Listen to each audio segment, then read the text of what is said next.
एहि फूल के गौर से देखू, बेर बेर देखू आ तकरा बाद ई कहू जे की अहाँ एहि फूल के चिन्हैत छी? की आइ सँ पहिने एहि फूल के कतौ देखने रही? की एहि फूलक नाम अहाँके बुझल अछि? असल में एतेक बात पूछबाक कारण ई जे अपने जै फूल के अपन स्क्रीन पर देख रहल छी से आइ काल्हि चर्चा में अछि, वा सहज अर्थ में कही तो सोशल मीडिया पर वायरल अछि। असल में ई फूल सीताक धरती सीतामढ़ीक पंथ पाकरि धाम में फुलायल अछि आ से ई फूल फुलाइते चर्चा केंद्र बनि गेल अछि। किछु लोक एकरा धार्मिक आस्था से जोड़ि कऽ देख रहला अछि, तो ओतहि किछु लोकक लेल ई फूल वैज्ञानिक जिज्ञासाक कारण बनल अछि। जनतब दी जे पंथ पाकरि धाम ओ स्थल अछि जतऽ मिथिला से अयोध्या जाइत घड़ी जानकीक डोली किछु काल लेल रुकल छल आ तें एहि स्थान के जानकी डोली स्थल सेहो कहल जाइ छै। से एहि स्थल पर एकटा अत्यंत पुरान पाकरि गाछक जड़ि सँ ई फूल बहरायल अछि आ से एकहिटा नहि, एहि स्थान पर एहन कतेको फूल देखल जा रहल अछि। स्थानीय लोकसभ एकरा नाग पुष्प कहि आस्थाक नजरि सँ देख रहल अछि।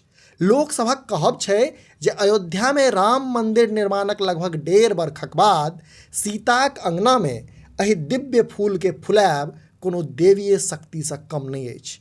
से एहि फूल के एक झलक देखबाक लेल लोकक भीड़ देखल जा रहल अछि।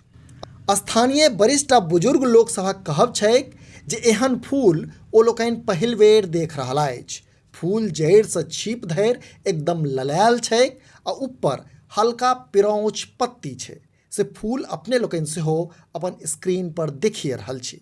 जनतब इहो जे स्थानीय सामाजिक संगठन सब द्वारा लोक सब से अपील कयल जा रहल छै जे एहि अद्भुत फूलक रक्षा कयल जाय आ संगहि फूल पर जल, फूलपात, सिंदूर, अगरबत्ती वा प्रसाद नहीं चढ़ायल जाय।